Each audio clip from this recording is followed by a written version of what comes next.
बोलिए राधा कृष्ण भगवान की जय। मेरा गोपाल गिरधारी जमाने से निराला है।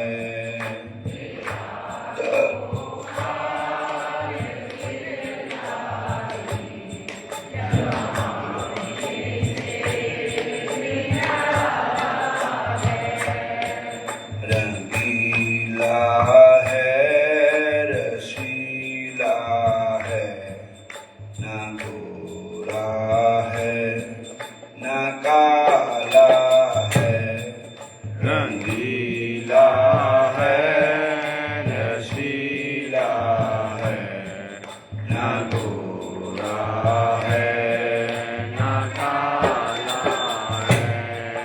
मेरा गोपाल गिरधारी जमाने से निराला है। मेरा गोपाल गिरधारी जमाने से निराला है। कभी सपनों में आ जाता, कभी रूपोश हो जाता। कभी सपनों में आ जाता, कभी होली होली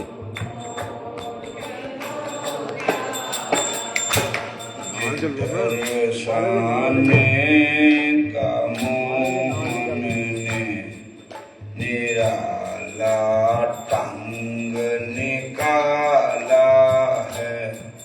ये दर्शाने का मोहन ने निराला टंग निकाला है।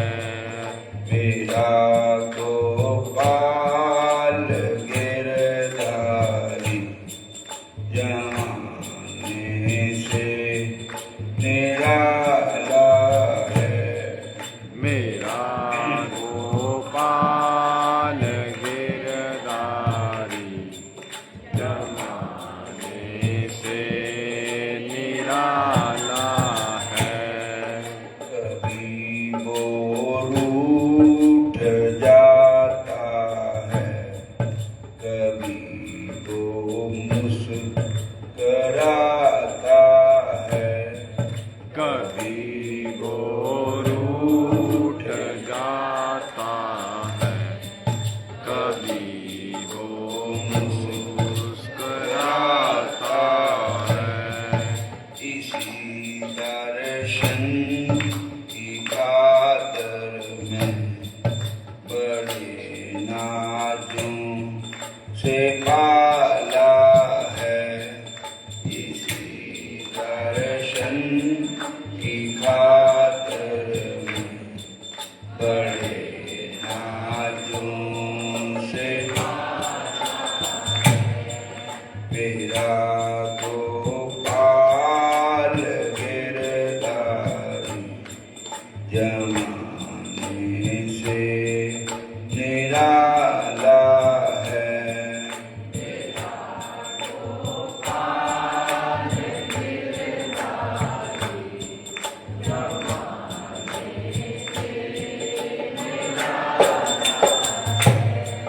कभी उखल से बंद जाना, कभी ग्वालों में जा खेले। कभी उखल से बंद जाना, कभी होली होली तुम्हारी बाल लीला ने अजब धोखे में डाला है। तुम्हारी बाल लीला ने अजब धोखे में डाला है। मेरा गोपाल गिरधारी जमाने से निराला है। मेरा गोपाल गिरधारी जमाने से निराला है। मजे से दिल में आ बैठो, मेरे नैनों में बस जाओ। मजे से दिल में आ बैठो, मेरे नैनों में बस हरे गोपाल मंदर दे तुम्हारा देखा भाला है। हरे गोपाल मंदर दे तुम्हारा देखा भाला है। मेरा गोपाल गिरधारी जमाने से निराला है। मेरा गोपाल गिरधारी जमाने से निराला है। तुम्हें मुझसे हजारों है, मगर मेरे तो तुम ही हो। मेरे हजारों है, मगर मेरे तो तुम ही हो। तुम ही सोचो हमारी कौन सुनने वाला है। तुम ही सोचो हमारी और कौन सुनने वाला वाला है। मेरा गोपाल गिरधारी जमाने से निराला है। मेरा गोपाल गिरधारी जमाने से निराला है। गोरा है काला रंगीला है रसीला है। गोरा है न काला है, रंगीला है, रसीला है। मेरा गोपाल गिरधारी जमाने से निराला है।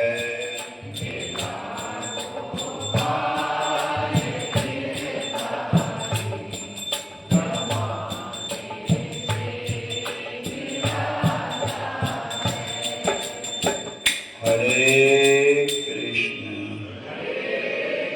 हरे राम। जो अकबर बादशाह हुए, उन्हां दी एक रानी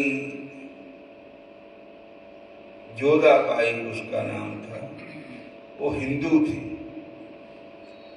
और गोकुल में महाप्रभु वल्लभाचार्य जी के बेटे विठल गोस्वामी जी उनकी शिष्या थी।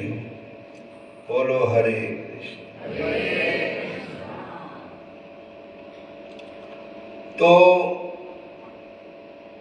मुसलमान लोग तो अपने त्योहार मनाते हैं, तो वो हिंदू त्योहार मनाती थी। जन्माष्टमी, नवरात्रे व्रत करने, रामनवमी करनी। इस प्रकार एक बार जन्माष्टमी आई तो उसने व्रत रखना था। तो अकबर बादशाह ने अपनी रानी से पूछा कि तुम्हें व्रत करने के लिए कोई सामान चाहिए तो बताओ। तो उसने कहा कि मुझे ना फूल चाहिए शुद्ध, वो भी केसर के फूल हों। तो उसने कहा ठीक है, मैं कश्मीर से मंगा देता हूँ। केसर कश्मीर में ही होता है। तो मंगा दिए फूल।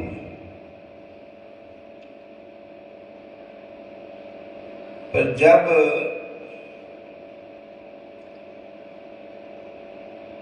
वो ठाकुर जी की पूजा करने लगी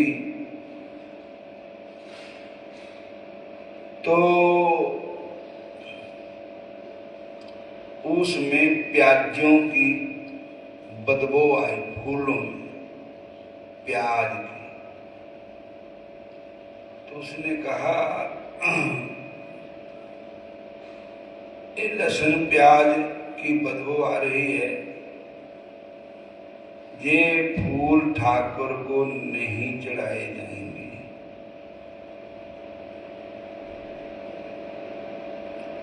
तो उन्होंने कहा कि इन फूलों को हम नहीं चढ़ाएंगे, आप रख लो और किसी काम में लगा लो, क्योंकि हमारे ठाकुर जी को प्याज लहसुन का भोग भी नहीं लगता है। इसलिए तो उसने कहा आपको कैसे पता लगा? फूल तो केसर के है और आप कह रहे हैं कि इसमें प्याज की बदबू आती है। प्याज कहां से आ गया? तो उन्होंने कहा कि आप पता करो, जिस बर्तन में फूल तोड़ के डाले, कहीं उसमें पहले प्याज तो नहीं था, और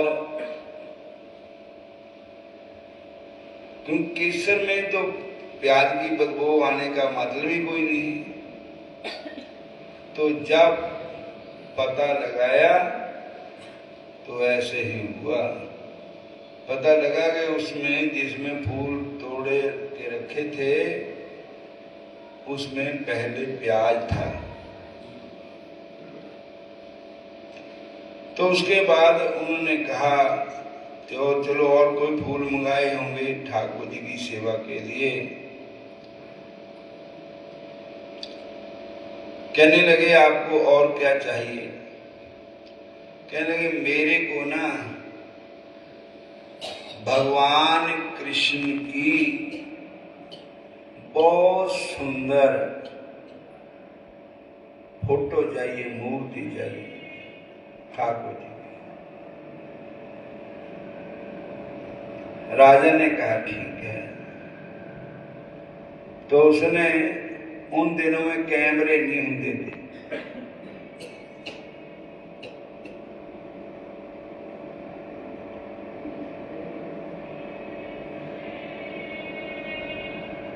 बोलो ना कौन बोलता? हाँ अंदर भी बोलो हरे कृष्ण।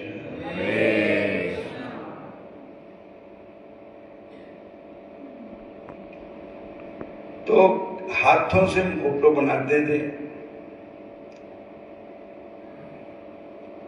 तो फोटोग्राफर बुलाए गए,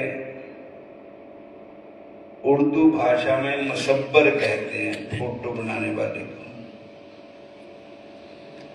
तो मसब्बर आए उनको कहा कि जिसकी फोटो सबसे टॉप की होगी उसको इनाम दिया जाएगा। तो सभी को फोटो बनाने का हुक्म हो गया। सभी अपने अपने फोटो बनाने लगे। फोटो बन के तैयार हो गई। राजा को कहा कि अब चेक करो। फोटो चेक की थी तो राजा को पसंद नहीं आई। राजा ने कहा जब तक आप फोटो नहीं बनाओगे तब तक आपको जेल में रहना पड़ेगा। बोलो हरे कृष्ण।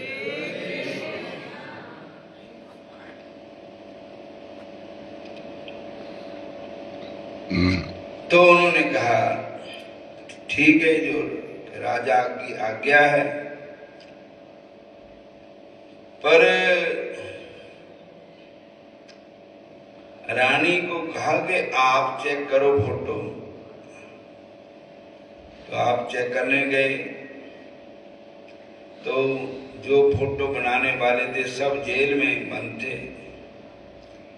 वो रोए, कहने लगे हमने अपना जो हमारे अंदर गुण था हमने पूरा लगा दिया, इससे परे हम नहीं बना सकते हैं और हमें छुड़ाओ जहां से। तो रानी ने कहा कि ठीक है। तो अकबर से बोली रानी कि आपने इन बेचारों को क्यों कैद किया। कहने लगे इन्होंने कृष्ण कन्हैया की फोटो नहीं बनाई। कहने लगी आपने इनको भलाई नहीं दी जिसमें फोटो बनाई जाएगी, कलम नहीं दी, आप इनको पेंट नहीं दिया बढ़िया। कहने लगे मैंने तो बहुत बढ़िया बढ़िया चीजें दी है पर इसने फोटो नहीं इन्होंने बनाई। कहने लगे कहाँ से ले आए थे। कहते दुकान से मंगाई हमने, नेरोलैक का बढ़िया पेंट मंगाया, बढ़िया कलमें मंगाई, बढ़िया पलाई मंगाई, फिर भी नहीं फोटो बनी इनसे। कहने लगी देखो फोटो दो प्रकार की होती है। एक तो फोटो होती है बाहर से जो बनाई जाती है कलम से, या जयपुर में तस्वीरें बनती ठाकुर जी की, वो तो मिस्त्री लोग बनाते हैं, कारीगर लोग बनाते हैं। पर एक फोटो मन में बनाई जाती है। मन में फोटो तैयार अपने आप नहीं होती, वो तो संतों की संगत में ही जाना पड़ेगा। संत ही बता सकते हैं कि हमारे ठाकुर जी कैसे हैं। और बिनु सत संग बबेक न होई, राम कृपा बिन सुलभ न सोई। जब तक आप सत्संग में नहीं जाओगे, संतों की संगत नहीं करोगे, तब तक मन में फोटो तैयार नहीं हो। बनती बड़ी मुश्किल है मन के अंदर भगवान की तस्वीर, पर जे बन जावे तो फिर कभी निकलती भी नहीं है, वो हमेशा ही मन में बसी रहती है। बोलो हरे कृष्ण। हरे कृष्ण। अब इत्थे समाप्ति है। जय श्री कृष्ण।